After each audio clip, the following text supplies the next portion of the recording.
अस्सलाम वालेकुम साथियों, कैसे हैं आप सभी। आज की इस वीडियो में उर्दू ग्रामर का जो टॉपिक है इस्म और उसकी जितनी भी किस्में हैं, यानी कि इसमें जात, इसमें सिफत और उसके बाद में बनावट के एतबार से जो इसमें की 3 किस्में हैं, जामिद, मस्दर, मश्तक, इसके बारे में मैं आपको समझाऊंगा। साथ साथ में जामिद की जो 2 किस्में हैं, इसमें नकिरा या इसमें आम, इसमें मारिफा या इसमें खास, है ना, इसके बारे में मैं आपको बेहतर तरीके से समझाऊंगा।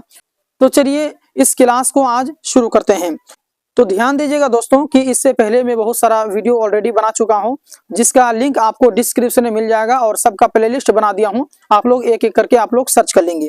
तो सबसे पहले आइए जानते हैं कि इस्म किसे कहते हैं। तो इस्म किसी खास जगह या चीज के नाम को इस्म कहते हैं, यानी कि जो भी चीज है दुनिया के अंदर में, जो भी चीज है उसका कुछ ना कुछ नाम होगा। चाहे लकड़ी हो, मकान हो, जैसे कि मैंने ये स्वेटर पहना हुआ है तो और इसका या क्या नाम हो, इसका स्वेटर हुआ, उसी प्रकार से आपके पैर में चप्पल होगा। तो यानी दुनिया में जो भी चीज है उसका कुछ ना कुछ नाम है, तो उसी नाम को ही हम लोग इस्म कहते हैं। बस बात खत्म, समझ में आ गया। चलिए, जैसे कि अहमद हो गया, कलीम हो गया, पटना, दिल्ली, मेज, कुर्सी, ये सभी के सभी आपके इस्म के अंदर में आते हैं। अब अगला है कि माना के एतबार से इस्म की कितने किस्में हैं। तो माना के एतबार से इसमें की 2 किस्में हैं। ध्यान देंगे, इसमें कितनी किस्में हैं? 2 किस्में हैं। एक है आपका इसमें जात और एक है आपका इसमें सिफत। तो इसमें जात किसे कहते हैं, इसमें सिफत किसे कहते हैं, आइए इसके बारे में मैं आपको समझाता हूं। देखिए दोस्तों, इसमें जात वह इसमें है जिससे किसी चीज, जगह या शख्स की जात और शख्सियत इनफिरादी तौर पर मालूम हो।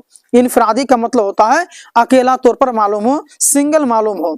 जैसे कि कोलकाता, पटना, हैवान, अमीरी, दिलेरी, ये सभी के सभी आपका किस में आते हैं? इसमें जात में आते हैं। यानी वह इसमें है जैसे किसी चीज, जगह या शख्स की जात और उसकी शख्सियत इनफरादी तौर पर मालूम हो, यानी उसकी जात के बारे में पता चलेगा और उसके शख्सियत के बारे में पता चलेगा, उसी को कहते हैं हम इसमें जात। इसमें जात। इसमें सिफत क्या होता है कि वह इसमें है जो किसी चीज, जगह या शख्स के वस्फ को बताए, उसके विशेषण को बताए, उसके गुण को बताए, उसको कहते हैं इसमें सिफत। जैसे कि कोई लड़का है काला तो हम उसको बोलेंगे सियाह लड़का, कोई लड़का है बहादुर तो उसे हम बोलेंगे बहादुर लड़का, या फिर कोई काला है, गोरा है, हरा है, यानी उसके अंदर की कैफियत को, उनके बारे में बता रहे हैं, उनके गुण को बता रहे हैं, तो हम उसको कहेंगे इसमें सिफत। यानी किसी चीज के बारे में अगर उसके गुण के बारे में बताया जाए, उसके सिफत के बारे में बताया जाए, तो वही हो गया इसमें सिफत। अब आइए अगला है कि बनावट और इश्तिकाक के एतबार से इसमें की कितनी किस्में हैं। तो बनावट और इश्तिकाक के एतबार से इसमें के 3 किस्में हैं। कितनी किस्में हैं? 3 किस्में हैं। एक है आपका जामिद, एक है आपका मस्दर और एक होता है आपका मश्तक। तो एक एक करके इनके परिभाषा को पढ़ते हैं कि जामिद किसे कहते हैं, मस्दर किसे कहते हैं, मश्तक किसे कहते हैं। देखिए, जामिद वह इसम है जो ना किसी कलमा से निकला है और ना उससे कोई कलमा निकले, यानी कि वो किसी से ना बना है और ना ही उससे कोई बना होगा। जैसे कि अगर आपको कहें कि पटना, पटना एक ऐसे लफ्ज है जिससे कोई चीज नहीं निकला है, यानी उससे कोई चीज बना नहीं है।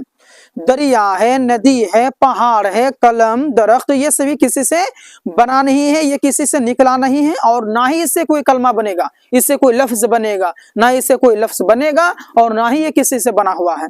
ठीक है। अच्छा, आगे के परिभाषा जब पढ़ाएंगे आपको समझ में आएगा। मस्दर किसे कहते हैं? तो वह इसमें है जो खुद तो किसी कलमा से ना निकला हो लेकिन उससे दूसरा अफ़आल, अस्मा निकलते हो, यानी किसी से वो निकला नहीं है बल्कि उससे सब कुछ निकलता है। जैसे कि आपको कहेंगे आना, जाना, पढ़ना, लिखना, पीना, तो ये सभी के सभी किसी से निकला हुआ है। जैसे आना है, वह इसमें है जो खुद तो किसी कलमा से ना निकला हो, यानी ये किसी कलमा से नहीं निकला है, आना, जाना, लेकिन इससे दूसरे अफ़आल निकलते हैं। जैसे आना से आने वाला, जाना से जाने वाला, पढ़ना से पढ़ने वाला, लिखना से लिखने वाला, है ना, ये सभी के सभी जो है कि इससे कुछ दूसरे अफ़आल या अस्मा निकलेंगे, लेकिन ये किसी से नहीं निकलेगा। अच्छा, मश्तक किसे कहते हैं? तो वह इसमें है जो मसदर से बनाया गया है। किससे बनाया गया? वो मसदर से बनाया गया है, यानी आना से आने वाला हो जाएगा, जाना से जाने वाला हो जाएगा, पढ़ना से पढ़ने वाला हो जाएगा, यानी कि ये जो है ना मजदर से बनेगा। किससे बनेगा? मजदर से। आना, जाना, पढ़ना, लिखना, ये सब क्या मजदर है ना। तो ये जो है इससे क्या बनेगा? इसी से बनेगा मस्तक, यानी जो आना जाना मजदर का मिसाल है ना ये सब। तो ये किससे बनेगा? मस्तक से। ये मजदर से कौन बनेगा? मस्तक बनेगा। ठीक है, आई होप आपको समझ में आ रहा होगा। अगर दिक्कत हो रही है, स्पीड पढ़ा रहा हूं या फिर कोई दिक्कत हो रही है तो आप लोग कमेंट कर देंगे, मैं और आपको धीरे से और भी बहुत सारे एग्जांपल देकर के मैं आपको समझाएगा। अब आइए अगला है कि आपका जामिद की दो किस्में हैं। एक होता है आपका इसमें नकरा या इसमें आम। इसका दो नाम है, या तो इसमें नकरा कह लीजिए या फिर इसमें आम कह लीजिए, इसमें मारिफा कह लीजिए या फिर इसमें खास कह लीजिए। तो इसका दो नाम हो गया। तो जामिद की आपके दो किस्में हैं, एक हुई इसमें नकीरा। अच्छा, एक एक करके ये इसका डिफिनेशन पढ़ लेते हैं, इसका परिभाषा पढ़ लेते हैं। तो इसमें नकीरा वह इसमें है जिससे एक तरह की बहुत सी चीजों को का नाम जो है समझा जाए। जैसे यानी एक ही किस्म की तमाम चीजें समझी जाती हैं, जैसे कि कलम। तो क्या कलम का माना क्या होता है? कलम मतलब बहुत सारा कलम।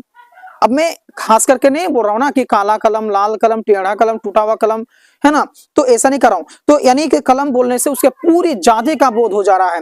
किताब, दरिया, शहर, जैसे शहर बोल दिया तो पूरे शहरों का बोध हो गया, यानी इसमें पूरे शहर आ जाते हैं। अब कोई खास करके हम थोड़े बोल रहे हैं कि भैया पटना शहर, दिल्ली शहर, अररिया शहर, ऐसा नहीं बोल रहे हैं हम। जान, आदमी, जानवर, दरख्त। कौन सा दरख्त? दरख्त नाम बोला, कौन सा दरख्त? आम का, कदम का, कौन सा? मैं खास करके नहीं बोल रहा हूँ। तो इसमें नकरा उसी को कहेंगे जिससे एक ही तरह की बहुत सारी चीजों का बोध हो और वो कोई खास नहीं हो, है ना। तो एग्जांपल आपके सामने ये हुआ इसमें नकीरा। अब आइए इसमें मारिफा। इसमें मारिफा वह इसम है जो खास आदमी या जगह को बताए, जिससे कि प्रॉपर नाउन जो आप लोग इंग्लिश में पढ़े होंगे, खास का नाम होता है। जैसे अगर कहें अहमद, तो अहमद का मतलब होता है कि वही अहमद जिसको मैं बोला, जिसका नाम लिया। पटना का मतलब, पटना क्या हजारों ठो है क्या? नहीं, हजार ठो, एक ही को पटना है ना, तो इन्हें खास हो गया। या फिर गंगा नदी बोल लीजिए, जमुना, हिमालय, है ना। तो ये सभी के सभी खास हैं, ये इसमें नकीरा नहीं हुआ। ऐसा नहीं है कि इसमें नकीरा का मतलब क्या होता है, एक ठो नाम बोले उससे हजारों ठो आ गया बीच में, वैसा नहीं ना हो रहा है। मारिफा में खास होता है, जब किसी का नाम खास करके बोलते हैं वही होगा इसमें मारिफा। आई होप आपको समझ में आ गया होगा।